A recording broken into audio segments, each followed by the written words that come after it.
모발계의 우리 김진욱 원장님 유튜브 개국 축하합니다.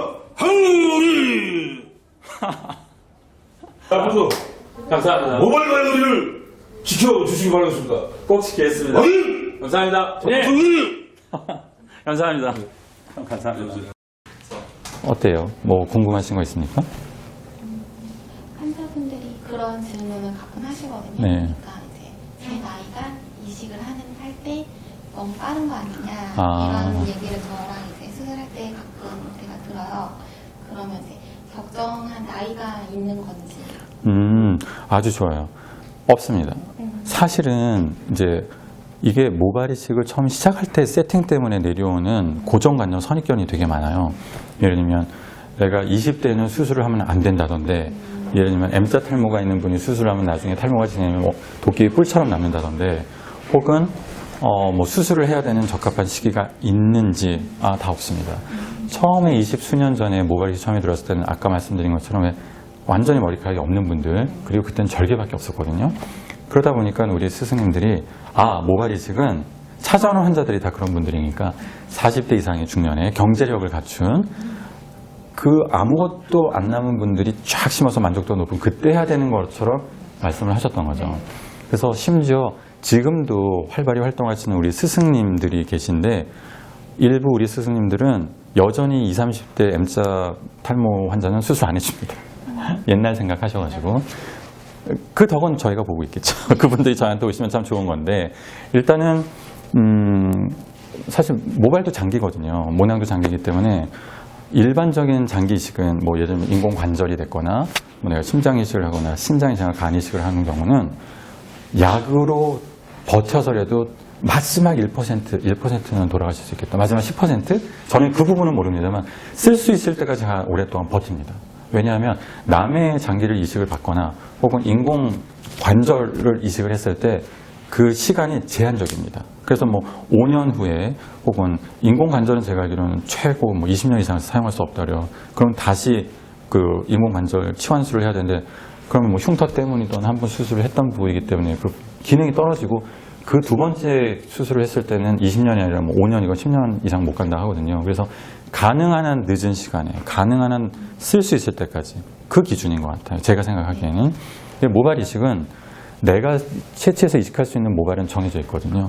그러다 보니까 20대 때 앞에 조금 빠졌을 때 앞에를 채우고, 30대 때 뒤가 조금 빠져서 뒤를 채우고, 40, 50대 때 완전히 가마가 빠져서 채우는, 그거는 차라리 내 이전의 모습을 가능한 한 유지할 수 있지만, 60대 때 완전히 없어져서 그러면 그 3, 40년 동안 탈모로 고통받은 거는 어떻게 할 것이며, 어차피 제한된 모습이기 때문에 조금씩 여러 번을 하시나 60대 한 번을 하나 우리가 채울 수 있는 거는 똑같거든요. 그래서 제가 뭐라고 말씀드리면, 조금이라도 일찍 수술을 하시면 내 이전의 모습에 가는 거고요.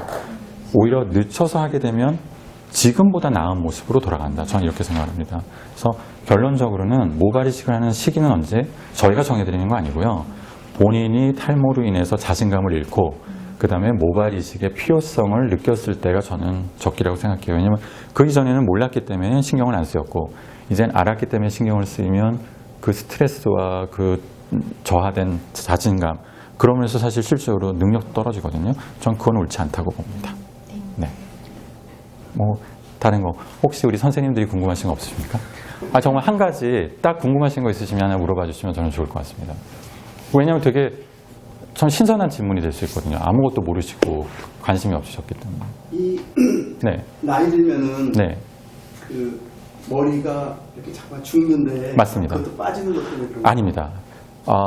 사실 유전성 탈모는 젊었을 때부터 머리가 빠져서 쉽게 말하면 대머리도 될 수 있는 게 이제 유전성 탈모고요. 우리 선생님께서 방금 문의하신 나이가 들면서 이 볼륨이 죽는 거는요, 노화입니다. 예를 들면 피부가 이렇게 처지고 주름이 생기고 탄력이 없어지지 않습니까? 노화지 않습니까? 병이 아니지 않습니까? 탈모가 없으시더라도 머리카락은 노화에 의해서 가늘어집니다. 그리고 실질적인 유전성 탈모도 우리 환자분들은 저 머리가 빠졌어요 라고 오시는데, 한 80% 이상의 분들을 보면 빠진 게 아니라 가늘어진 걸 빠졌다고 생각하시더라고요. 그리고 사실 탈모약이 이 가늘어진 모발을 굵게 하는 개선의 효과는 원래는 없습니다. 그 개선의 효과가 뜻밖의 부작용이고요. 유지 효과가 그 약의 본작용인데, 그 본작용이 아니라 운 좋게 부작용이 생겨서 머리카락이 굵어지면 뭐라고 오시냐면 머리 났다고 오시거든요. 그 개념이세요. 그래서 선생님이 이제 우리가 나이를 먹으면서 볼륨감이 죽는 거는 가늘어지는 노화 현상을 뜻합니다. 좋은 질문이십니다. 선생님은 없으세요? 네. 이 뭐라고 그러죠? 이 막에 네네네. 이 두피? 예, 두피에 네. 염증? 이 염증 비슷하게 이제 이렇게 자꾸 이렇게 네네네. 껴요. 네, 맞습니다. 근데 그게 이제 점점 이렇게 확산된 것 같아서 그것은요, 이제 말씀하신 대로 노화에 의해서 머리카락이 가늘어지잖아요. 그러면은 사실 유전적인 탈모는 그 속도가 되게 빠른 건데요. 탈모의 증상 중에 가장 흔한 게 두피의 염증입니다. 왜냐하면 저희 사춘기 때는 그 호르몬의 변화가 이제 2차 성장이 시작되면서 호르몬의 분비가 왕성해지면서 모공이 정해져 있는 크기보다 분비되는 기름, 쉽게 말하면 피지가 더 많아서 막혀갖고 염증이 생기는 건데요. 탈모가 진행 혹은 유전적인 것 떠나서 노화에서 천천히 머리카락이 가늘어지면서도 기름의 분비가 더 원활해집니다. 이것도 역시 남성 같은 경우가 사실 머리카락 가늘어진 분이 더 많잖아요. 그게 남성 호르몬의 그 균형이 깨져서라고도 알고 계신 게 정답이거든요. 균형이 깨지면서 그 어떤 피지의 분비가 더 원활해지면서 두피가 기름져지는 거거든요. 그래서 머리도 더 좀 기름져지고 두피도 기름져서 얕은 염증이 만성적으로 생기는 거예요. 근데 또 남성분들의 문제가 뭐냐면 머리를 감으세요. 근데 사실은요, 제가 우리 환자분들한테 뭐라고 말씀드리죠? 두피를 감으셔야 돼요. 머리카락이 긴 여성분들은 두피 감아도 머리가 감겨지지 않지만, 그러면 우리 영화 보잖아요. 흐르는 물에 이렇게 머리 빗고 이렇게 감으시는 게 맞지만, 남자는 머리 우리 다 짧잖아요. 두피를 감으면 머리는 자동으로 세정이 되거든요. 그래서 두피의 노폐물을 없애셔야 되는데, 남자들 한 30초 만에 이렇게 하고 이렇게 머리를 감고 타올 드라이 대충 하고 말리는 게 그게 정말 안 좋으세요. 그래서 두피를 감으시고 그 다음에 꼭 찬바람, 요즘 드라이에는 찬바람 다 있잖아요. 찬바람으로 건조시켜 주시는 게 두피 건강에 좋으시고요. 그리고 두피 건강에 안 좋다고 머리가 빠지지는 않습니다. 근데 왜 탈모 샴푸, 그게 조금 문제 여지가 있는데요. 어느 특정 제품이나 그런 것을 타겟하는 게 아니니까 전혀 긴장하지 마시고요. 일반적으로 탈모 샴푸가 반은 사실일 수 있어요. 왜냐하면 탈모가 있는 분들이 조금 아까 말씀드린 것처럼 두피 건강이 안 좋으시잖아요. 그래서 탈모의 증상의 하나가 두피가 기름져지고 두피에 염증이 생길 수 있습니다. 근데 유난히 탈모가 생기지 않은 분들보다 두피 건강이 안 좋으니까 탈모 전문 샴푸가 나와서 써보니까 두피 건강에 도움이 분명히 됩니다. 두피에 좋은 어떤 요소들이 들어가 있거든요. 그러니까 탈모가 생겨서 두피에 염증이 생긴 거는 참인데, 두피에 염증이 어느 정도 호전이 됐다 그래서 탈모가 치료된 건 절대 아니거든요. 심지어 탈모는 두피 밑에 5mm 밑에 있는 모낭에서 생기는 거지 두피에서 생기는 게 탈모가 아니거든요. 그걸 가장 잘못 알고 계시는 부분이에요. 그래서 다시 말씀드리는데, 두피 스케일링이나 탈모 샴푸는 두피 건강에 도움이 되지만, 다시 말해서 탈모로 생긴 증상에 완화는 도움이 됩니다만, 탈모 자체가 호전이 되거나 치료는 말도 안 되는 거고요. 네, 탈모에 대한 연관성은 전혀 없습니다. 그건 아주 중요한 사실. 정말 좋으신 질문입니다. 네. 저도 질문 하나. 네. 저희 수술방 팀장님께 질문 드리고 싶은데요. 모낭 분리를 할 때 분리가 특별히 어려운 케이스는 어떤 케이스가 분리가 더 어려운 거예요? 일단은 이제 1차보단 2차, 3차가 더 질리다고 해야 될까요? 네. 그렇죠. 조직이 흉터화되어 있기 때문에. 그렇죠.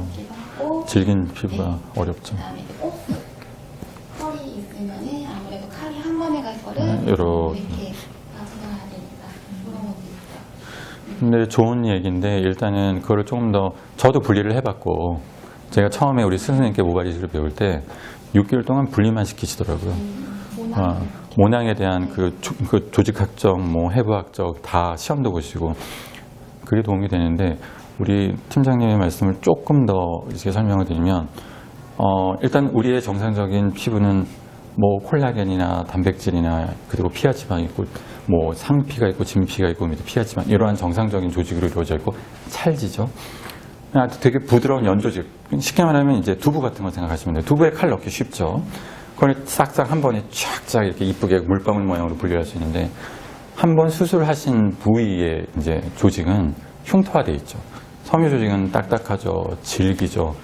그러니까 칼을 넣을 때 한 번에 쑥 나가는 게 아니라 이렇게 썰듯이 그 모양을 유지하는, 그러니까 좀 더 힘들고요.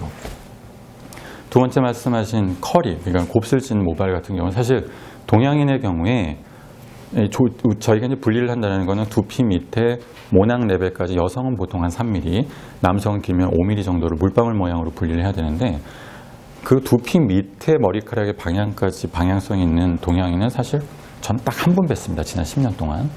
근데 이제 비절개는 대롱으로 스틸 파이프로 뚫어내는 건데, 밑에가 컬이 돼 있으면 다 잘리겠죠. 그래서 제가 한 번 머리까지 다 완전 삭발로 비절개를 하기로 했는데, 파는 것마다 10개가 다 잘렸어요. 그래서 이렇게 마치 분리를 하듯이 해서 보니까 이렇게 컬이 있더라고요. 근데 흑인은 아래까지 J컬이 있을 만큼 힘든데, 동양인, 특히 우리나라 분들 중에서 밑에까지 컬이 있는 분은 비절개가 불가능할 만큼 컬이 있는 분은 한 분이어서 양해를 구하고 머리까지 깎아놨는데 전 절개했습니다. 네, 그래서 비절개를 원하시더라도 절개 수술도 가능한 병원에서 수술을 하셔야 됩니다. 반드시. 그게 중요한 겁니다. 근데 이제 우리 분리를 하시는 우리 팀장님의 입장에서는 비절개가 분리할 정도는 아니지만, 불가능할 정도는 아니지만, 그래도 칼을 일직선으로 넣을 수 없는 약간의 커버처, 이게 굴곡이 있는 분들을 말씀하시는 건데, 그런 분들 어렵죠. 그건 진짜 이렇게 모양 오려내듯이 착착착 잘라야 되니까 어렵고 시간도 오래 걸리고 그렇습니다. 맞습니다. 네. 그러면 오늘 이야기는 여기서 마무리할까요? 왜냐하면 저희가 준비한 게 되게 많은데, 일단은 인사드리겠습니다. 저희 금방금방 또 새로운 거 말씀드릴 건데, 궁금하신 거 있으시면 뭐 댓글 남겨주시거나, 뭐 아니면 저희 병원 뭐 이렇게 이메일이나 아니면 홈페이지 방문하시면 뭐 실장님 핸드폰 번호도 남겨져 있거든요.